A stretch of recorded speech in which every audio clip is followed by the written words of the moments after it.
Comment, c'est encore toi, Saadoun? Mais apparemment, cette fois-ci, tu n'as pas volé du poulet. Tu as volé une bague en or appartenant au propriétaire du restaurant. Je vous jure, monsieur, que je suis innocent. Vraiment? Mais pourtant, on a retrouvé la bague dans un foulard que tu cachais dans tes vêtements. Je n'ai aucune idée de comment cette bague a atterri dans mes vêtements. Je ne sais pas comment j'ai pu te faire confiance. Je vous jure, monsieur le juge, que je me suis repenti. Je vous jure que je n'ai rien volé. L'affaire est reportée à la séance de demain. Officier de police, À vos ordres, monsieur le juge. je voudrais discuter avec vous un instant en privé.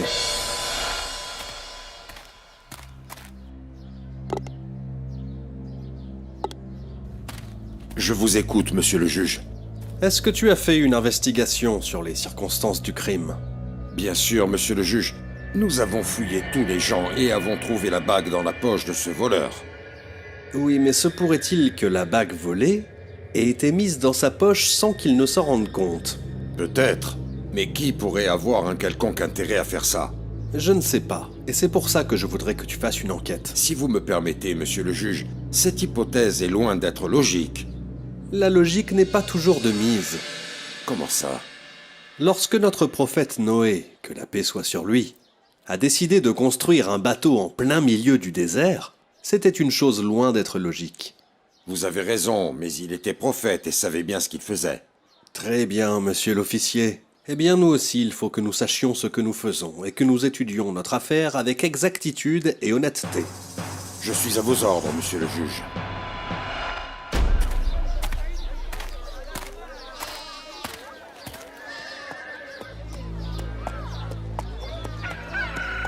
Monsieur Kawanes, l'officier de police est encore là.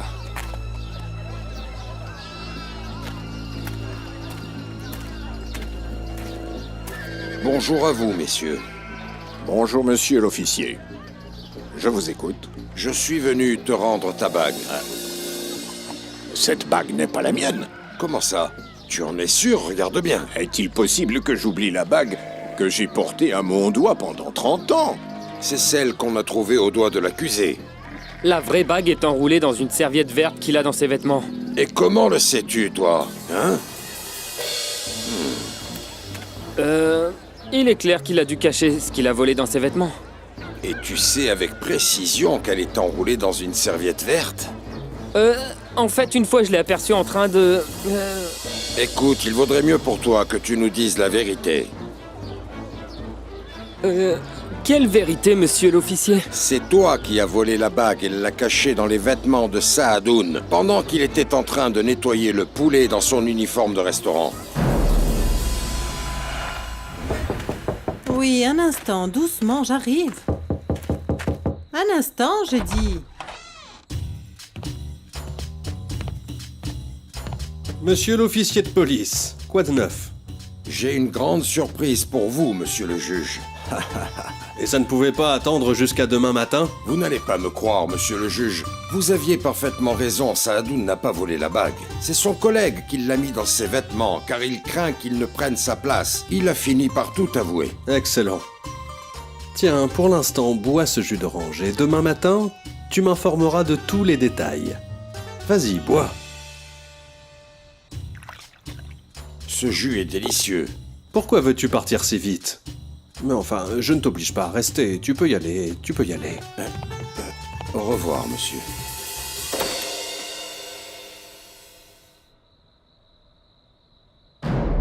Enfin, vous avez du temps pour moi, papa. Finissez-moi l'histoire de la femme de Noé. Est-ce que je peux rester avec vous pour écouter le reste de l'histoire? S'il vous plaît, monsieur. Bien. Maintenant, j'ai 2 filles. Allez, viens, Wadida. Petite fille, Wadida, la vieille. Tais-toi, je ne suis pas vieille. Tu n'acceptes pas d'être vieille et tu acceptes d'être une petite fille? Si vous ne m'écoutez pas, je ne vous raconterai pas la suite de l'histoire. Que tout le monde se taise. Les gens étaient surpris par ce que les croyants faisaient. Alors ils se sont mis à répéter comme des perroquets les dires de la femme de Noé. Pourquoi bâtir un bateau au milieu du désert? Quel en est l'intérêt?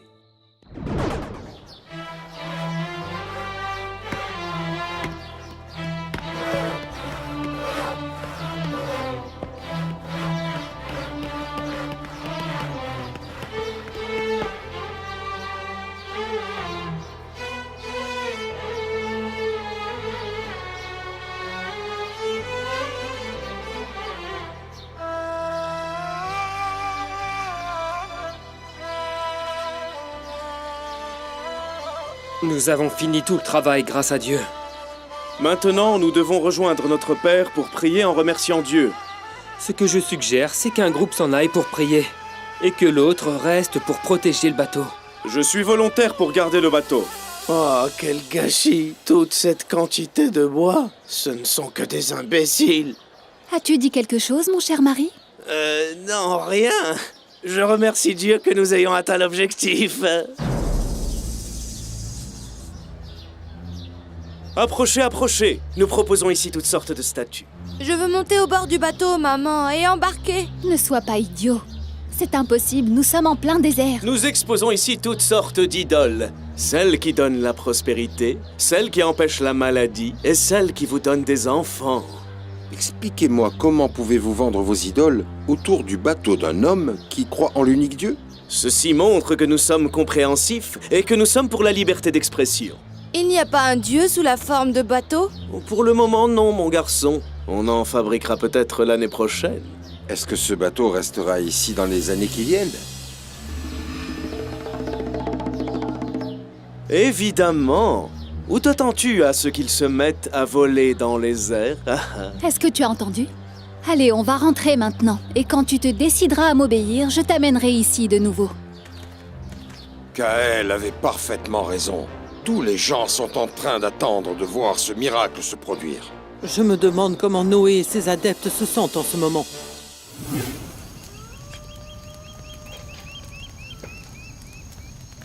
Jusqu'à quand allons-nous supporter la moquerie de ces gens? Sois patient, Aram. Le prophète nous a ordonné d'être patients.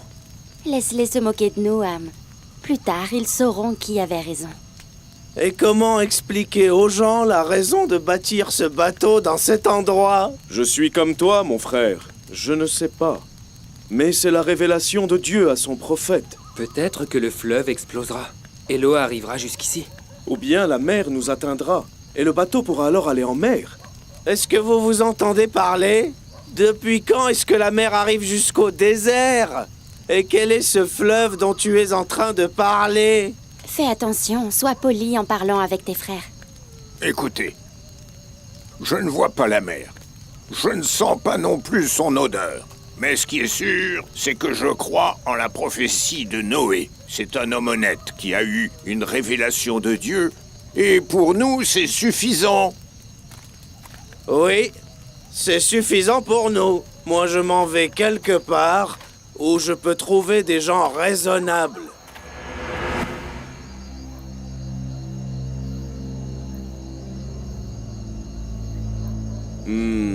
Les gens commencent à s'ennuyer de ce bateau. Ils veulent voir quelque chose de nouveau. Que diriez-vous de laisser quelques femmes danser autour du bateau?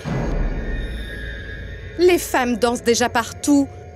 Nous voulons une idée créative. Oh, qui est là à cette heure-ci? Ouvrez-moi la porte. N'ayez pas peur, c'est Ouagla. Mon fils Canaan est avec moi. Bienvenue, monsieur Canaan. Quelque chose de nouveau? Je ne sais pas par où commencer.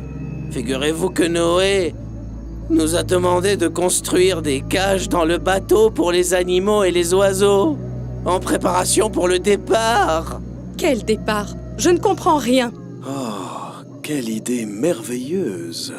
Imaginez un bateau en plein milieu du désert, où se rassembleraient les animaux et les oiseaux de toutes les régions de la Terre. Ce sera une place idéale pour les visiteurs souhaitant se promener.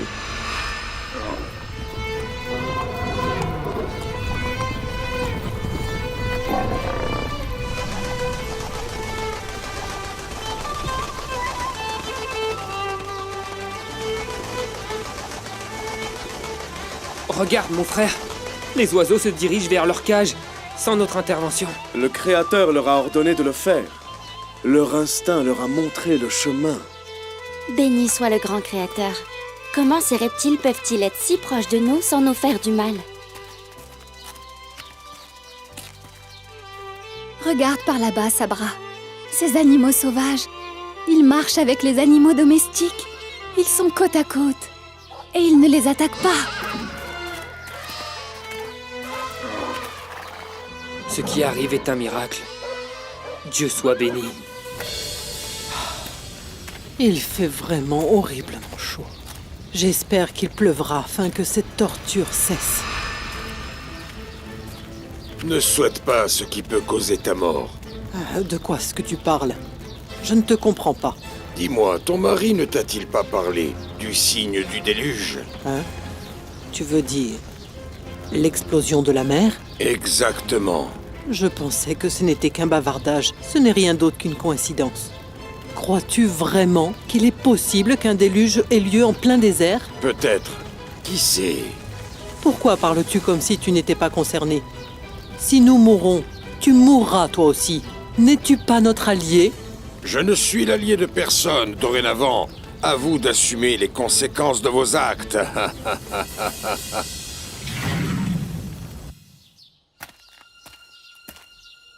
Réveille-toi! Nous devons monter à bord du bateau avant que le déluge n'arrive. Le déluge? Éloigne-toi de ma vue, espèce de folle!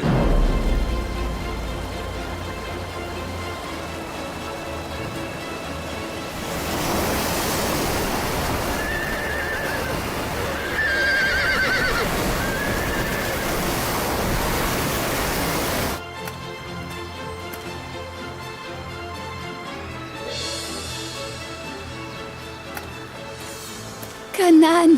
Le déluge a commencé! Crois-moi, Canaan, lève-toi! Je t'ai dit de t'éloigner avant que je ne t'égorge!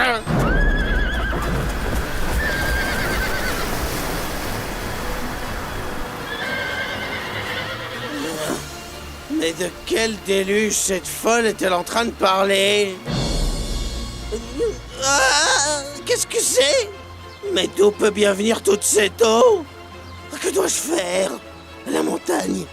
Il n'y a que la montagne qui puisse me sauver de toute cette eau.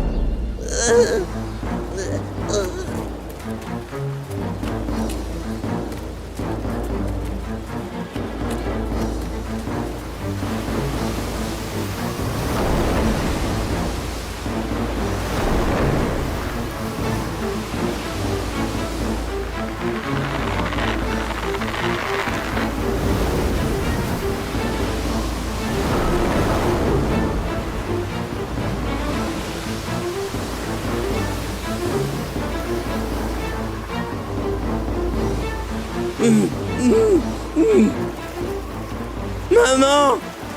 Donne-moi ta main! Non! Je n'ai besoin d'aide de personne. Le désert va absorber toute cette eau d'ici quelques minutes. Le soleil va se lever et sécher la terre. Ah, oui.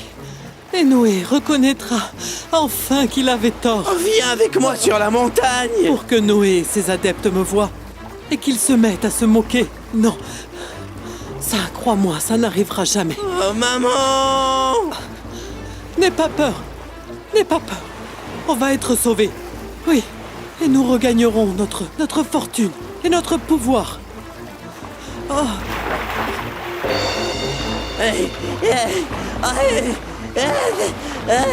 Où est notre frère Canaan?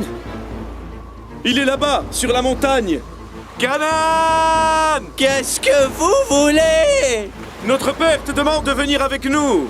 Je resterai sur cette montagne. Elle me sauvera de l'eau. Qu'est-ce qu'il a dit? Je n'ai pas entendu à cause du son de l'eau.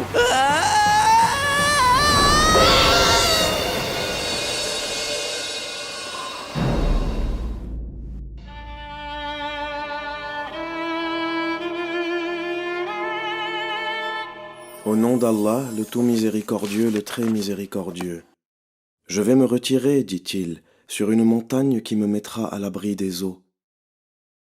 Nul n'échappera aujourd'hui à l'arrêt de Dieu, excepté celui qui aura bénéficié de sa grâce, dit Noé.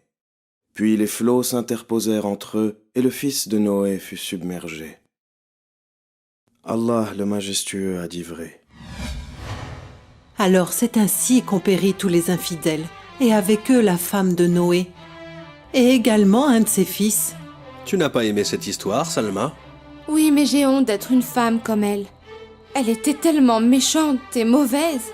Mais tu sais, le mal n'a rien à voir avec le fait d'être un homme ou une femme.